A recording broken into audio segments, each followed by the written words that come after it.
ബിസ്മില്ലാഹിർ റഹ്മാനിർ റഹീം. അൽഹംദുലില്ലാഹി റബ്ബിൽ ആലമീൻ. അസ്സലാത്തു വസ്സലാമു അലാ റസൂലില്ലാഹി വ അലാ ആലിഹി വ അസ്ഹാബിഹി അജ്മഈൻ. അമ്മാ ബഅദ്. സഹോദരങ്ങളെ, അള്ളാഹു നമ്മയൊക്കെ അനുഗ്രഹിക്കുമാറാവട്ടെ. ആമീൻ. വിശുദ്ധമായ റമദാൻ കഴിഞ്ഞു. വിശുദ്ധ ശവ്വാലിലാണ് നമ്മളുള്ളത്. റമദാനിൻ്റെ മുമ്പ് ശഅബാനിൻ്റെ അവസാന സമയത്ത് നാം നടത്തി വന്നിരുന്ന ഒരു തുടർ ക്ലാസിൻ്റെ ബാക്കി ഭാഗത്തേക്ക് നമ്മൾ കിടക്കുകയാണ്. നമ്മൾ പരലോകത്തേക്കുള്ള സഞ്ചാരികളാണ്. ദുന്യാവിൽ ജീവിക്കുന്നവരൊക്കെ സഞ്ചാരികളാണ്. നമ്മുടെ ലക്ഷ്യസ്ഥാനം പരലോകമാണ്.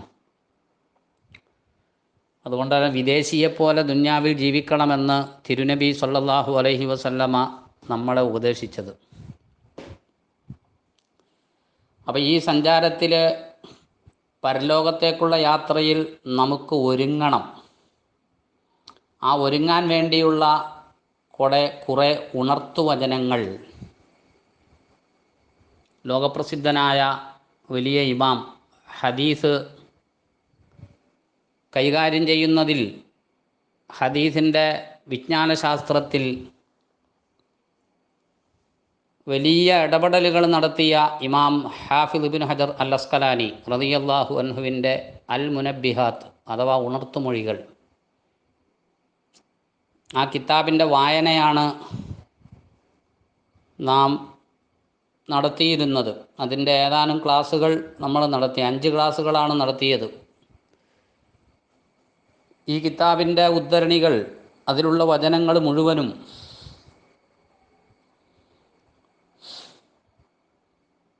നമ്മുടെ പരലോകത്തേക്കുള്ള യാത്രയിൽ നമുക്ക്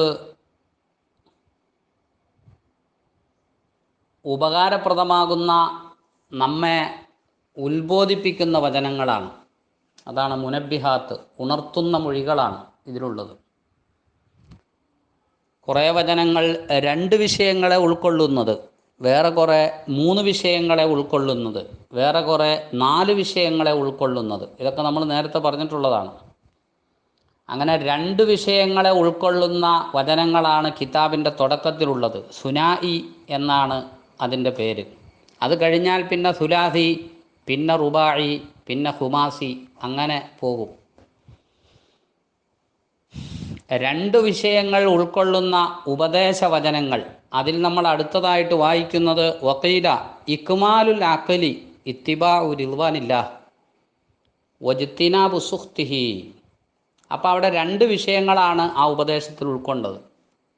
നമ്മുടെ ബുദ്ധിയുടെ പൂർണ്ണത, ബുദ്ധിക്ക് പൂർണ്ണത നൽകൽ എന്നത് അള്ളാഹുവിൻ്റെ തൃപ്തിയെ ഫോളോ ചെയ്യൽ, അള്ളാഹുവിൻ്റെ തൃപ്തിയെ പിൻപറ്റൽ. അതേപോലെ അള്ളാഹുവിൻ്റെ കോപത്തിനെ വെടിയുക, ഉപേക്ഷിക്കുക. ഇതാണ് നമ്മുടെ ബുദ്ധി പൂർണ്ണമാവാനുള്ള 2 കാര്യങ്ങൾ. അള്ളാഹുവിൻ്റെ തൃപ്തി കിട്ടാൻ എന്തു വേണം? ആ തൃപ്തിക്ക് ആവശ്യമായ കാര്യങ്ങളുടെ പിന്നാലെ നീങ്ങുക, അത് നമ്മൾ ജീവിതത്തിൽ സ്വീകരിക്കുക. അതേപോലെ അള്ളാഹുവിൻ്റെ കോപം വരാൻ എന്തൊക്കെ കാര്യങ്ങൾ, അതൊക്കെ വെടിയുക. ഇത് ചെയ്യുമ്പോൾ മനുഷ്യൻ്റെ ബുദ്ധിക്ക് പൂർണ്ണത വരുന്നു. യഥാർത്ഥത്തിൽ പൂർണ്ണതയുള്ള ബുദ്ധിയുടെ ഉടമ ഇതാണ് ചെയ്യേണ്ടത്. അതാണ് ആ ഉപദേശത്തിലുള്ളത്. ഇതൊക്കെ മഹാന്മാരുടെ വചനങ്ങളാണ്. അപ്പോൾ അവിടെ 2 കാര്യങ്ങളാണല്ലോ അവിടെ ഈ ഉപദേശത്തിൽ ഉൾക്കൊണ്ടിട്ടുള്ളത്. മറ്റൊരു വചനം അടുത്തതായിട്ട് ഇമാമ് നമ്മളെ പഠിപ്പിക്കുന്നത് ഖീല മൻകാന ബിത്താഅത്തി ഇൻദല്ലാഹി ഖരീബൻ കാന ബൈനന്നാസി ഗരീബൻ എന്നാണ്. മഹാന്മാരിൽപ്പെട്ട ചിലർ പറഞ്ഞു, ഒരാൾ ഇബാദത്ത് കൊണ്ട് അള്ളാഹുവിൻ്റെ അടുക്കൽ വലിയ സാമീപ്യമുള്ളവനാണെങ്കിൽ അവൻ ജനങ്ങൾക്കിടയിൽ അവൻ ഗരീബായിരിക്കും, വിദേശിയായിരിക്കും. ഒരാൾ ഇബാദത്തുകൾ ചെയ്ത് അള്ളാഹുവിലേക്ക് സാമീപ്യം നേടുകയാണ്, അള്ളാഹുവിൻ്റെ സാമീപ്യം, അള്ളാഹുവിലേക്ക് അടുക്കാൻ ഒരാൾ ഒരുങ്ങുമ്പോൾ അവൻ സ്വാഭാവികമായും ജനങ്ങളുമായിട്ട് അത്ര പരിചിതൻ ആവുകയില്ല. ഔലിയാക്കളിലൊക്കെ പെട്ട കുറേ ആളുകളെ നമുക്കങ്ങനെ അറിയാമല്ലോ. അവരൊക്കെ ഉസിലത്തിൻ്റെ ആളുകളായിരുന്നു. അഥവാ തസവൂഫിൻ്റെ റൂട്ടിൽ മഹാന്മാരുടെ ആത്മീയ സരണിയിൽ നമ്മൾ വായിക്കുന്നതാണ് ഉസിലത്ത് എന്ന ഒരു വഴി, ഒരു മാർഗം. അഥവാ ആളുകളുമായിട്ടുള്ള സമ്പർക്കത്തിൽ നിന്ന് വിട്ട് അകന്നു നിൽക്കുക. അങ്ങനെ അള്ളാഹുവിൻ്റെ ഇബാദത്തിൽ പൂണ്ടുപിടിക്കുക. അതൊരു വഴിയാണ്. അതിലേക്ക് സൂചന നൽകുന്ന ഒരു വചനമാണ് നാം ഇപ്പോൾ ഇവിടെ പറഞ്ഞത്. അള്ളാഹുവിൻ്റെ അടുക്കൽ ഒരാൾ ഇബാദത്ത് കൊണ്ട് സാമീപ്യം നേടിയാൽ അവൻ ജനങ്ങളുടെ ഇടയിൽ ആ വ്യക്തി അപരിചിതനാവാം, ഗരീബാവാം. മറ്റൊരു വചനം ഇമാം ഇബ്നു ഹജർ അൽ അസ്കലാനി റളിയല്ലാഹു അൻഹു ഉദ്ധരിക്കുന്നു. ഹർക്കത്തു താഅത്തി ദലീലുൽ മഅരിഫത്തി കമാ അന്ന ഹർക്കത്തൽ ജിസ്മി ദലീലുൽ ഹയവിയ്യ. ഇതിലൊക്കെ ഇപ്പോൾ നമ്മൾ ഈ വായിച്ചു പോകുന്ന ഉപദേശങ്ങളിലെല്ലാം രണ്ട് കാര്യങ്ങളാണ് ഉൾക്കൊള്ളുന്നത്. ഇബാദത്തിൻ്റെ ഹർക്കത്ത് അത് മഅരിഫത്തിൻ്റെ തെളിവാണ്. ഇബാദത്തിൻ്റെ ഭാഗമായിട്ട് ഒരാൾക്കുണ്ടാകുന്ന ചലനങ്ങൾ അയാൾക്ക് റബ്ബിൻ്റെ മഅരിഫത്ത് ആത്മജ്ഞാനം ലഭിച്ചു എന്നതിൻ്റെ തെളിവാണ്. അതിലേക്കുള്ള വഴിയാണത്. മഹാന്മാരുടെ ഭാഷയിലുള്ള ഇബാദത്ത് എന്ന് പറയുമ്പോൾ കേവലം പുറം പ്രകടനങ്ങൾ മാത്രമല്ലല്ലോ. ത്വാഅത്ത്, റബ്ബ് ഉദ്ദേശിക്കുന്ന രീതിയിൽ, ഒരടിമയിൽ നിന്ന് റബ്ബ് ഉദ്ദേശിക്കുന്ന രീതിയിലുള്ള ത്വാഅത്ത്, ഇബാദത്ത്. തിരുനബി സല്ലല്ലാഹു അലൈഹി വസല്ലമ നമ്മളെ പഠിപ്പിച്ച, മഹാന്മാർ പഠിപ്പിച്ച രീതിയിലുള്ള ഇബാദത്ത്, അതിൻ്റെ ഹർക്കത്ത്, ആ ചലനം ഒരാളിൽ ഉണ്ടാകുമ്പോൾ അവന് മഅരിഫത്ത് ലഭിക്കുന്നു, അവനൊരു ആത്മജ്ഞാനിയാണ് എന്നതിൻ്റെ തെളിവാണത്.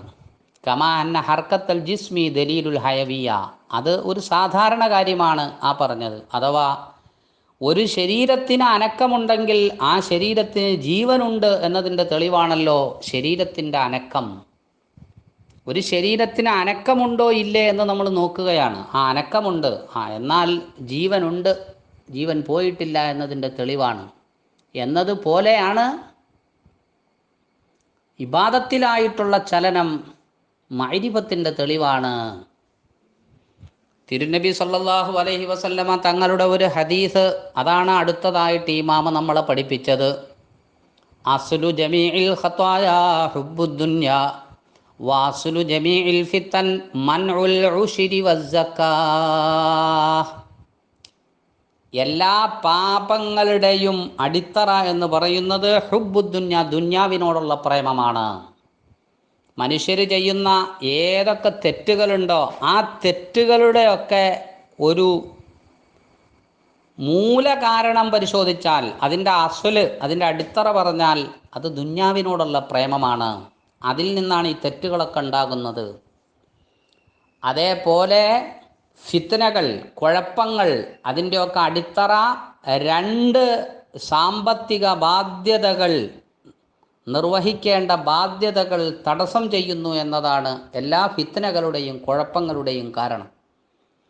മനുഷ്യർ നിർവഹിക്കേണ്ട സാമ്പത്തിക ബാധ്യതകളുണ്ട്. രണ്ട് കാര്യങ്ങളാണ് ഈ ഹദീസിൽ പറഞ്ഞിട്ടുള്ളത്. ഒന്ന് ഉഷർ, ഇസ്ലാമിക ഭരണം നിലനിൽക്കുന്ന സ്ഥലത്ത് ഇസ്ലാമിൻ്റെ ഭരണകൂടത്തിൻ്റെ കീഴിൽ ജീവിക്കുന്ന ദിമ്മിയായ അവിശ്വാസികൾ, ദിമ്മിയായ കാഫിര്യങ്ങൾ, അവരിൽ നിന്ന്, അവരുടെ കച്ചവടത്തിൽ നിന്ന് ഭരണകൂടം സ്വീകരിക്കുന്ന ഒരു സാമ്പത്തിക ബാധ്യതയാണ്, അവർ കൊടുക്കേണ്ടതാണ് ഉശുറു തിജാറ. കച്ചവടത്തിൻ്റെ 10 എന്ന് പറയും, കച്ചവടത്തിൽ നിന്ന് കൊടുക്കേണ്ട ഒരു ബാധ്യത. അതേപോലെ മറ്റൊന്ന് നമുക്കറിയാം, മുസ്ലിമീങ്ങളെ ബാധിക്കുന്ന ഏറ്റവും വലിയ സാമ്പത്തിക ബാധ്യതയാണ്, സാമ്പത്തിക രംഗത്ത് മുസ്ലിം ചെയ്യേണ്ട ഏറ്റവും പ്രധാനപ്പെട്ട കർമ്മമാണ് സക്കാത്ത് എന്നത്. അപ്പോൾ ഈ സക്കാത്ത് കൊടുക്കുക എന്നത് ഇല്ലാതെയായി മുസ്ലിമീങ്ങൾ. അതേപോലെ ഇസ്ലാമിക ഭരണകൂടം ആ ഭരണ സംവിധാനത്തിന് കീഴിൽ, രാഷ്ട്രത്തിന് കീഴിൽ ജീവിക്കുന്ന ദിമ്മിയായ സഹോദരങ്ങളിൽ നിന്ന് അഥവാ അവിശ്വാസികളിൽ നിന്ന് പിടിക്കുന്ന കച്ചവടത്തിൻ്റെ ബാധ്യതയാകുന്ന ധനം, ഇതൊക്കെ തടയപ്പെടുന്ന സാഹചര്യം. അപ്പം സാമ്പത്തിക രംഗത്ത് നൽകേണ്ട ബാധ്യതയുടെ നിർവഹണം, സാമ്പത്തിക രംഗത്ത് നിർവഹിക്കേണ്ട ബാധ്യത അത് കൊടുക്കുന്നില്ല, അതിന് തടസ്സം ചെയ്യുന്നു എന്നത് ഏറ്റവും വലിയ കുഴപ്പമാണ്. നമ്മളെ സംബന്ധിച്ചിടത്തോളം നമ്മൾ സക്കാത്തിൽ നിന്ന് പിന്തിരിയുക എന്നത് ലോകത്തെ ഏറ്റവും വലിയൊരു കുഴപ്പമാണ് എന്ന് ഇതിൽ നിന്ന് നമ്മൾ ശരിക്കും മനസ്സിലാക്കേണ്ടതുണ്ട്. അത് വേറെ പല ഹദീസുകളിലൂടെയൊക്കെ പഠിപ്പിക്കപ്പെട്ട ഒരു കാര്യമാണ്.